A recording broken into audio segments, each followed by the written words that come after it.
Corbin Smith, Locked On Seahawks. Matt Derry, Locked On Lions. It's our Thursday crossover brought to you by Prize Picks. Corbin, give me some keys here. What's it going to take for the Seahawks to get this thing done Monday night? Well, the first key, look, I don't want to, go for the low hanging fruit here, but you better have some people chipping on Aiden Hutchinson. That is the number one thing, especially with Marcus Davenport being out. This feels like a game where if the Seahawks can find a way to at least somewhat contain Hutchinson, he's going to make his plays, but can you find a way to get a tight end chipping, running back chipping, both of them chipping, max protect, give Geno Smith enough time that he can get the ball to his receivers. This will be the best trio of receivers that the Lions have faced this year. So they're going to have to deal with DK, who is having a career year. Jack Smith and Jigba had 100-plus yards, 12 catches a couple weeks ago. Tyler Lockett is still Tyler Lockett. Maybe not the prime Tyler Lockett, but still a very good player. Noah Fant had 6 catches for 60 yards last week. But Seattle's got weapons after an offense. It's going to matter if Aiden Hutchinson's getting in the backfield every single play. So they've got to be able to do that. And I think getting the run game going also was a way to slow him down a little bit. Seattle actually has had over 100 rushing yards in 2 of the last 3 games, despite a lot of issues with their offensive line. If they have Ken Walker, the third back, to go with Zach Charbonnet, thunder and lightning combination, that can take some pressure off of that pass rush on Geno Smith too. Maybe open up some play action, which they haven't ran a lot this year.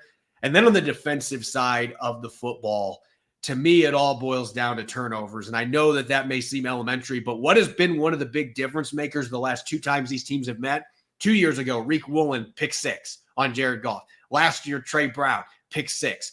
Those immediate plays, and I'm not saying they need another pick 6, but they've got to find a way to fluster Jared Goff, get him uncomfortable, force him to be Vanilla Vic. I think Mike McDonald would love that if they get him moving around some, and force him into some rough decisions. He has made some peculiar decisions with the football early this season at times for a veteran quarterback. Can you speed up that clock for him a little bit? I think this is the game the Seahawks are going to mix in some more of those simulated pressures, because Mike McDonald's not done much of that the first 3 weeks, which has been stunning to me. Some of it hasn't had to because the pass rush up front's been so good. But I think you're going to see a little bit more exotic scheming this week from Mike McDonald against a really good Lions offense. Can you do that to coax Jared Goff into a turnover or 2? To me, that could be the difference in a game that I expect is going to be very tight. Yeah, no, you bring up a lot of great points there. It's interesting with Goff. One of the things for the Lions, they've got to stay with who they are. I know this past Sunday against Arizona, Cardinals didn't have a great run defense last year. Their numbers were a little bit up the first couple of weeks, but they just went back to ground and pound. They went to David Montgomery. And what's really been interesting is taking place now, 2 of the first 3 games, Montgomery hits the hole, he hits the first defender. These Lion offensive linemen immediately run to him and start pushing him forward. There was one play this past Sunday in Arizona. They lifted him in the air for 4 yards. Well, until the whistles blow, you're good to go. So the Lions need to keep doing that, because that also will keep Geno Smith off the field, because like you said, his second home is Ford Field for some strange reason. So keeping with where they're at, their identity of running the football and doing it successfully is going to be important for the Lions. You mentioned the turnovers before. I agree with that. The 2 pick 6s the last 2 years. Jared Goff has got to take better care of the football. He was better this past Sunday in Arizona. Flipping the field, man, loud crowd Monday night. They've been partying all day to get to this point at 8:15 Eastern time. Jack Fox has been unbelievable as the Lions punter the last few weeks, flipping the field and making, whether it's Kyler Murray, whether it was Baker Mayfield, Stafford in week 1, make them go 90 yards, 92 yards. I know with these new silly kickoff rules and everything else, we're starting everything at the 30, 35 or whatever. But how about a long field for Geno as opposed to last year, where a couple times, like with the turnovers and even 2 years ago, he had some short fields. And the final thing is getting some pressure on him. I mean, my goodness, he picked the Lions apart.